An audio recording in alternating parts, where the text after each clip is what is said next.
What's up everyone? Welcome to Program Your Remote. Today we're going to be doing a GM cabin air filter change. We're going to be doing it on a 2017 Suburban here, but it does work on several different models. So what we're going to need to get started is our new air filter, and then you're going to need a number 15 Torx bit. A number 15 Torx bit.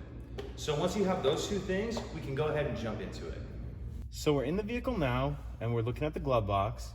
You want to go ahead and open your glove box. And then on the right hand side over here, we need to remove this clip and cable.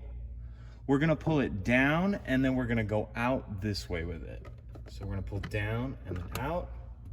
And then when you let it go, it'll kind of just retract up into there, that's fine.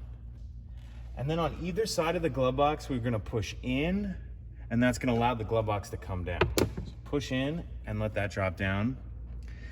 And now's where that number 15 Torx bit is gonna come in. And there's 6 Torx screws you need to remove.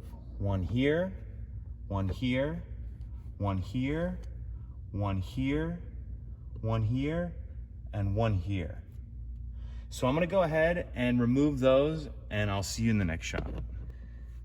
So I'm just finishing out taking out the last screw now. And after you get all 6 of those screws out, this cover will come out of there like that. You can set that to the side. Now if you look up in here, and it'll be a little difficult, let me grab the camera here so you can actually see. This honeycomb shaped item here, this is actually the door to the cabin filter. And there's 2 clips, one here and one here, that you need to just hook your finger around and pull towards you. So I'll do that side like that.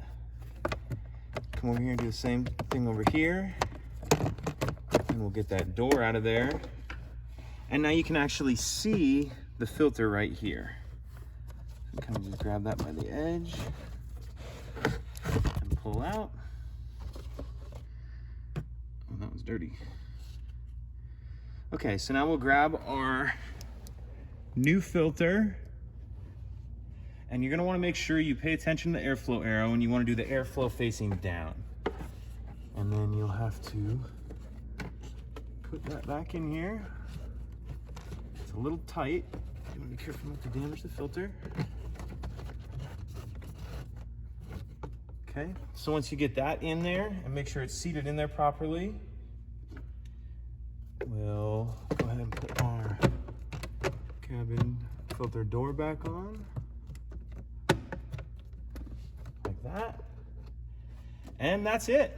Pretty simple. To finish it up, you'll just reverse everything we just did, put your cover back on, put those screws back in, and then you want to make sure you grab the cable with the clip on it. So after you get your door back on here, you'll lift this up, hook your clip back in like that, push the sides in, push it up, and it'll be all closed up.